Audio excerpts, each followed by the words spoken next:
I saw a dream of you inside vast ruins. Perhaps an essence is hidden in some.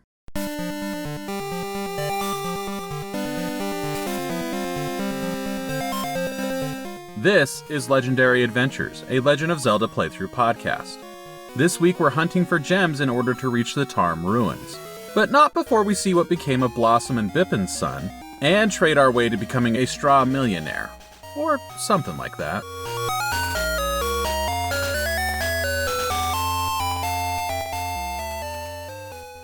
The shop of Horon Village features a rather unimpressive selection. Bombs, shields, and recovery hearts. Practical items, but nothing to really get the heart pumping. The secret members-only area behind the counter, however, that's a different story. Here we find items of mind-boggling luxury. Don't believe me? Just ask the girl outside. Last episode, we managed to score a membership card in a total steal of a deal at the Subrosian market. 5 whole ore chunks. We descend into the lower level of the shop to find rare items. A treasure map for only 200 rupees is eye-catching. We're told it may be linked to the legendary ruins and it's worth every penny, rupee.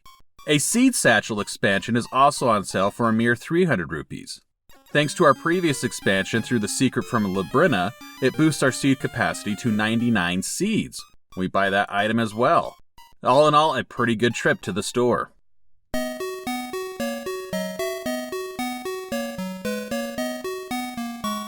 After getting my fancy new items from the shop, I decided to check in on Blossom and Bippin and their son, whom I named Stem. I found that Stem had somehow grown into adulthood, and he decided to follow in his father's footsteps and become an arborist. It's a happy ending, but one that yielded no reward for me beyond a good feeling, at least not at this point. I decided to check in after a couple more dungeons, and Stem gave me a Gasha seed. The decisions which we made throughout this quest, starting with our very first Oracle game, which for me was Oracle of Ages, and continued through this linked game of Oracle of Seasons, decides how Blossom and Bippin's son grows. According to a guide on Thonky.com, depending on your choices, he can grow into either a shy child, which is what I got, a curious child, or a hyperactive child. Further choices will decide what career path he takes when he grows up. He can become a slacker, a warrior, a singer, or an arborist. The reward we get varies based on our choices. Rewards can range from 200 rupees to a Gasha seed to health refills.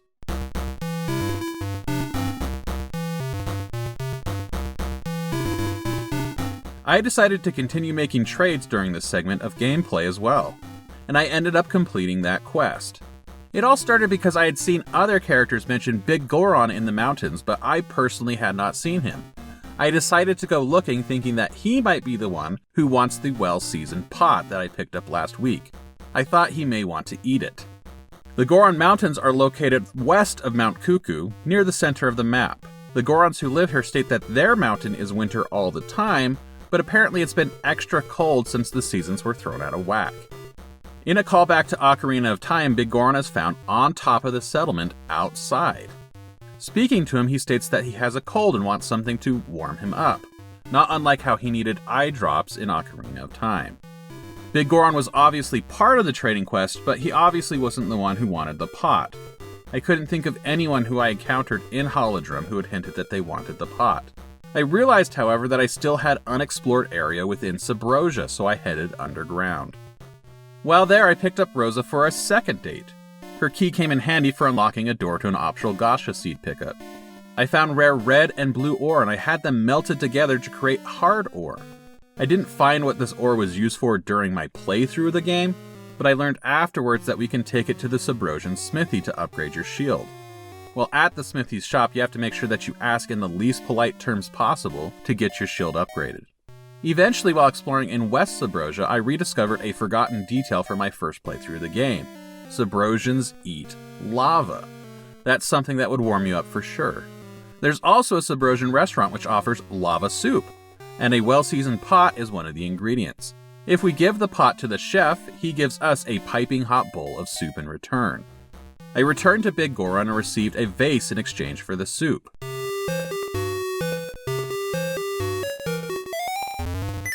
Ingo from Ocarina of Time lives in Sunken City. In this game, he has a vase collection and mentions that he specifically needs Big Goron's vase in order to complete it. We give him the vase, and he gives us his dinner, a piece of fish, in return. On the west side of Eyeglass Lake, an old man stands trying to get his cat down from a tree. He yells at the cat through a megaphone to no avail. We give him the fish, which he uses to coax his cat out of the tree. Then he gives us his megaphone. We return to Mount Cuckoo, where earlier we came upon the sleeping farmer Talon. We could not wake him earlier because he could not hear us. We use the megaphone to wake him. He takes it from us and leaves, allowing us to harvest a mushroom. The witch, Syrup, runs a shop in Sunken City. It's accessible only in winter, but she has nothing for sale because she's missing a key ingredient for her potions, mushroom. We give her the mushroom, and in exchange she gives us a lifelike wooden bird. Just north of the fountain in Horon village there is a clock shop. The proprietor wishes to make a magnificent cuckoo clock, but he hasn't found a wooden bird that he likes. We give him the bird we got from the witch Syrup, and in exchange he gives us engine grease. Just east of Horon village there is a windmill. A man with a phonograph stands beneath it playing a familiar song. This man had no name in Ocarina of Time, but his Majora's Mask equivalent was called Guru Guru. So let's continue doing the same. Guru Guru wants to grease his windmill to make it go faster. The engine grease we received from the clock shop was just the thing. In exchange, he gives us his phonograph. I had no idea who to give this phonograph to, however, so I decided to continue on with the main quest.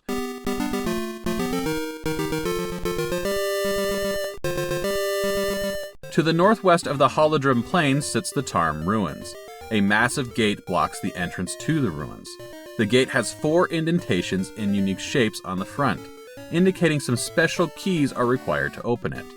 The map that we bought from the members only section of the shop reveals the location of these keys. They are uniquely shaped jewels. I actually found the first of these jewels while exploring ahead of Unicorn's Cave, but I decided to hold off on mentioning it until we got here.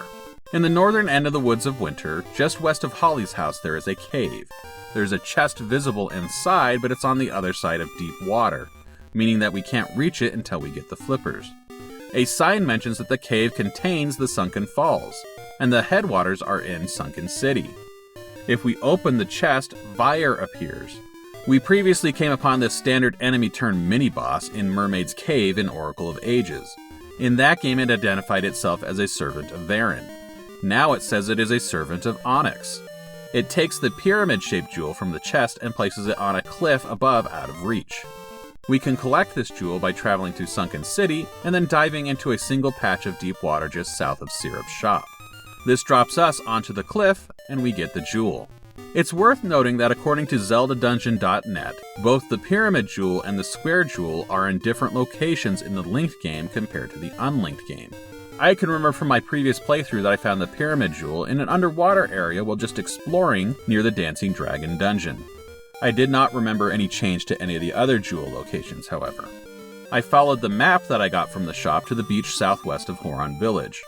On the beach we find a torch that can be lit by using the slingshot and ember seeds. I noticed this torch prior to getting the slingshot, but I did not remember to come back to it until I looked at the map.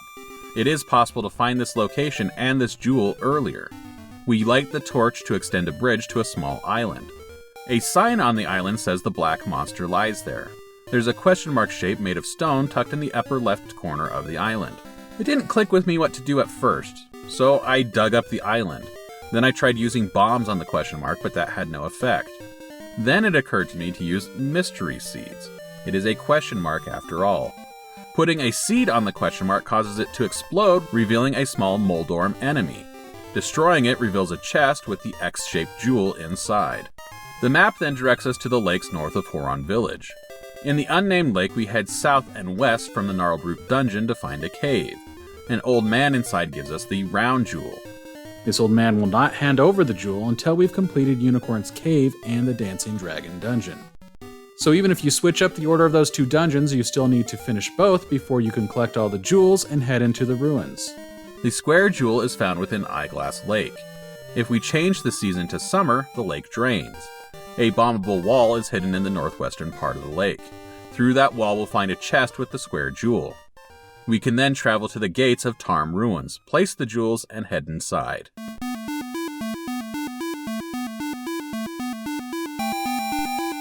In order to reach the ruins proper, we must first scale a cliff using the powers of the seasons. We use the power of summer to create vines to scale the cliff in order to push an Armo statue. This creates a partial staircase. We then use the power of winter to create a snowbank we can cross to access those stairs. At the top of the stairs, there are 3 more Armo statues. They stand next to a pool of water blocking the path forward. During the winter, we can push the middle statue and the lower statue onto the water. I figured out to push the middle statue no problem. I never did push the lower one, however, because when I tried the upper one, it didn't budge. I made a bad call and assumed the same would be true of the lower statue as well. I later learned from a walkthrough that the lower statue can be pushed, and it is essential to push it. Once they're on the water, we can walk on top of these statues to move forward. To the north is the path to the Lost Woods. Introduced in the very first game, the Lost Woods require a specific path to be taken in order to make it through. The trick to finding that path has been different in each game that have featured a Lost Woods area to this point. The Lost Woods here in Oracle of Seasons appears as a location with 4 exits, 1 in each direction. We will loop endlessly through the woods unless we take the correct path. There's a tree stump in the center of the woods, but I had no idea how to find my way through. The solution is found to the east of the Armo statues we pushed earlier. We can change the season to fall and pick up mushrooms to access a cave. A Deku scrub inside gives the solution. We must go west, south, east, and north through the Lost Woods, with the temperature rising in each step. Before finding the path forward, I found a second Deku scrub who reveals a second secret to the woods. It's actually the culmination of the trading quest. The scrub is located to the east of the Lost Woods in a cave hidden by a burnable tree. It eyes the phonograph with interest, and if we play it for him, he tells us to travel west through the Lost Woods with the temperature rising each step. So we change the seasons from winter and travel west, to fall, west, spring, west, summer, west. We wind up in a forest grove where a sword sits in a stone, sort of a callback to A Link to the Past. This is the noble sword. Unlike A Link to the Past, there's not much fanfare when Link summons his inner King Arthur and takes this sword. But this sword does deal more damage. It fires sword beams when Link's hearts are full, and we can break pots with it. We then follow the directions from the other Deku Scrub, traveling west, south, east, and north, through winter, fall, spring, and summer, to reach the ruins proper. And using the powers of winter and spring, we reach the dungeon.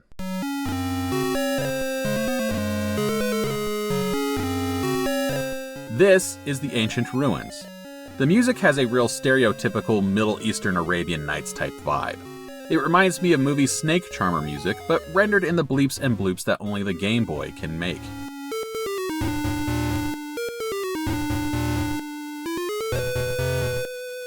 The ruins are a tower spanning 5 floors, and unlike the previous dungeons, it's not intended to invoke any particular shape, at least not so far as I can discern.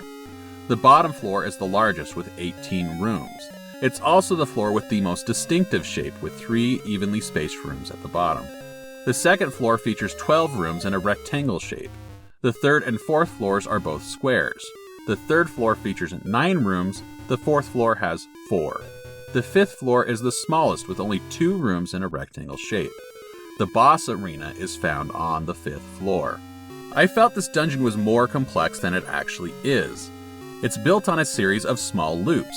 Players will have to employ some 3-dimensional thinking and use trampolines to jump up to higher floors and then drop through holes to return to lower floors.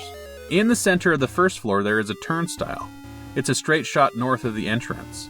We first travel east through the turnstile, which takes us through a 4-room loop. There is a locked door in the very first room we pass through that we note for later. Hidden in the 4th and final room of the loop, there is a secret 5th room. We need to hit the wall with the sword in order to find a spot to bomb to find a hidden rupee stash. After looping back to the start, we use the turnstile to head west. We have to solve a puzzle using the magnetic glove and a steel ball to get a key, dodge traps, fight enemies, and we pick up the map. We make note of a room on the upper west side of the floor as well. We use the key we collected to make a shortcut back to the room just south of the turnstile.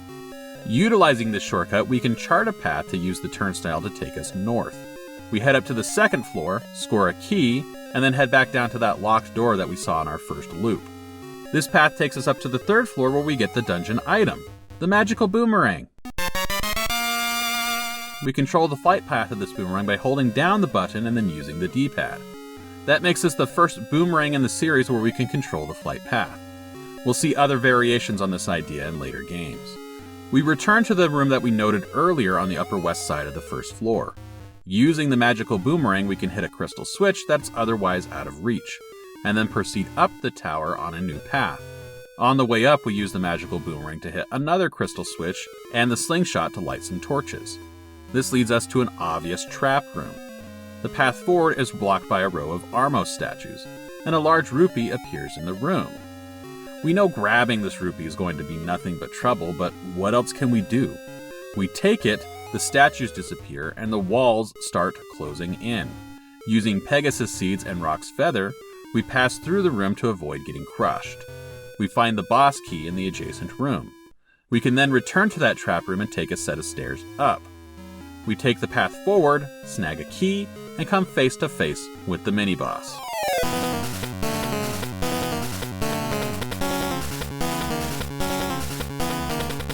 It's Vyre. This is the second time this season we've fought this particular mini-boss. Repeated bosses are common in Zelda. It's been a fixture since the very first game. Playing only one of the Oracle games results in only one encounter with Vyre. Playing them both together results in two. The fight plays out the same way as it did in Oracle of Ages. Vyre flies off and on-screen, spitting dark energy balls at Link. It can be difficult to hit, but it's not impossible. After 4 hits or so, Vyre splits into 2 bats. Once we defeat the bats, Vyre falls for good, apologizing to both Onyx and Baron for its failure. We continue up the tower, dodging traps and defeating enemies along the way. We have to use the magical boomerang along the way to hit more crystal switches. First, there are 3 moving switches. Later, we have to place a trampoline in just the right place to move up a floor and hit a switch. This reveals the stairs leading to the boss door.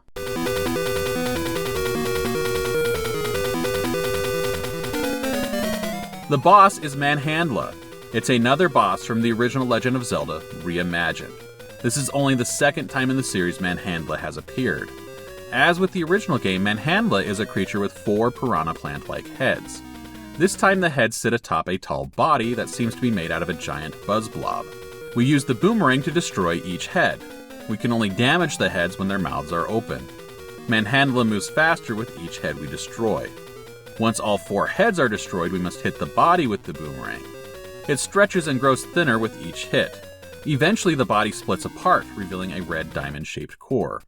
A quick sword slash and Manhandla falls.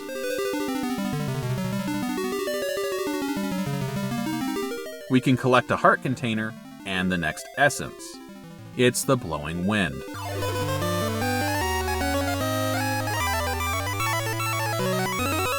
We're told the wind carries the pollen that creates sweet fruit.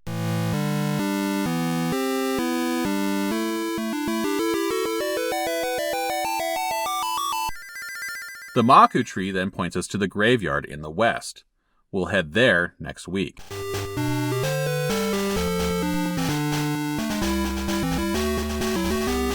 If you want to follow along, please subscribe. And a big thank you to everyone who has subscribed already and who is following along with this season. I really do appreciate you. You are amazing. I am Paul Riley, and I will see you next week.